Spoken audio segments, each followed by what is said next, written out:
Hey everyone, Erik here, and welcome to the Pertison Chronicles, a 4-part review series in which I'm finally going to be reviewing the Beneath the Surface box set and the 5 Doctors. To start things off, I'll be taking a look at the perhaps somewhat controversially titled Doctor Who and the Silurians.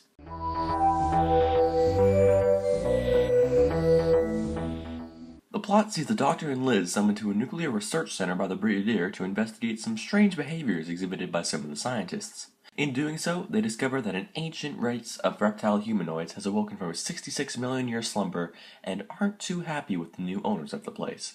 This plot concept sort of takes the base under siege idea, which had been used quite frequently in the Troughton era, and flips it on its head, with the invaders actually being the original dominant species on Earth.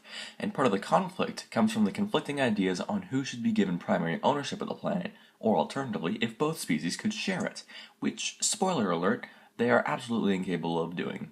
Why is that, you ask? Well, in the group of Silurians that awake during this story, there is one who is fascinated by the humans and wants to study what sort of society they have developed in the time that they have had Earth to themselves. On the other hand, there is a far more intolerant Silurian who thinks the humans should be wiped out and the world taken back. This, funny enough, makes for quite an interesting parallel with the Doctor's relationship/quarrel with the Brigadier in this story. The Brigadier just wants to stop an invasion by any means possible, but the Doctor wants to try and make peace with the Silurians and give them a chance to live anew on Earth's surface. But we'll get to that later. For now, let's talk about how great Jon Pertwee is. I mean, just about any time someone reviews a Pertwee story, I bet you hear at least a little bit about how magnificent he is in the part. And that's just because it's true. He has this immense gravitas in the serious scenes, really making you feel the tension or the raw emotion or perhaps some light melancholy. When the Silurians pull a dead planet Dalek scheme and infect some of the humans with a disease which could wipe out the planet, the Doctor remains remarkably calm in the face of it to avoid getting others panicked, and Pertwee translated that to screen perfectly. In the less serious scenes by contrast, such as when he's inspecting a piece of hardware at the research center and makes the comment, "Well, it's not worth 15 million pins if it doesn't work," he can fully sell whatever little gag or comedic line is put in. Whatever the script calls for, Pertwee can deliver it threefold. The scene with the Doctor in Quinn's house is quite simple but very effective at giving the Doctor clues as to what Quinn is doing, and watching the Doctor figure it out in his head is very satisfying. Another great example is at the start of the story when he's fixing up Bessie. It gives us a nice light start to his and Liz's part in the adventure, and Jon Pertwee and Carolyn John's excellent on-screen chemistry make it just that much more fun to watch. While I'm on about Liz, I might as well talk about her now. Unfortunately, she doesn't really get too much to do in the first 3 parts, other than hang around the research center and tell Major Baker to stay in the sickbay. Eventually, she does get to play Doctor's advocate, urging the Brigadier not to try and wipe out the Silurians, and urging Dr. Quinn's assistant Meredith not to push for an invasion of the caves in which the Silurians were found. These are great character moments for Liz, showing us her steadfast trust in the Doctor and unmoving defense of what they both believe in. And now it's time for a section I like to call Things I Wanted to Mention but Couldn't Figure Out a Designated Section for in the Script. The story wastes no time setting up. Right after the titles roll, you got 2 guys in a cave, some spooky music, and some dinosaur wars. Pulls you in right away, no questions asked.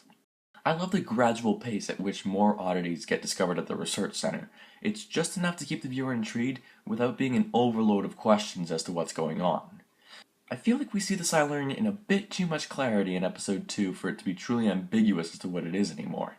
However, that's sort of balanced out later in the episode with the fantastic shot on the injured Silurian rising to the surface, briefly blotting out the sun. Proper movie poster material, that is, and in fact it even got made into an official bit of artwork included in the book The Secret Lives of Monsters. The resolution to episode 3's climax is both underwhelming and great at the same time. It kind of drops the tension presented previously, which granted wasn't much to begin with, but the Doctor's immediate reaction to try and talk with the Silurian and understand what it wants was also a great show of his character. Okay, that section's done now. Back to more organized sections. Giving a quick mention to the story's soundtrack as we approach the finish here, I'd never really paid attention much to the soundtrack of a Doctor Who story before I saw this one. And then my ears were graced with the joy of joys that is, the Kazoo soundtrack. Now, remember how near the start of the video I talked about the dilemma of whether or not the humans and Silurians could coexist on Earth? Well, spoilers, they don't, and Udit ends up destroying the entrances to the caves at the final minute of the final episode.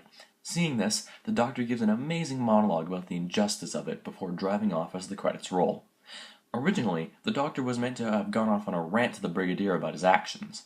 but instead we get a very somber, nuanced monologue that perfectly combines the feelings of general sadness, regret, and disappointment that things went the way they did before grudgingly accepting it.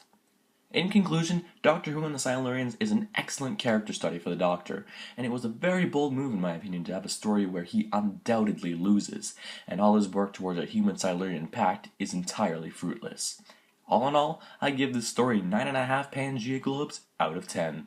Next time on the Pertison Chronicles, we'll be delving into the depths of blue mesh and experimental synth music with 1972's The Sea Devils. See you then.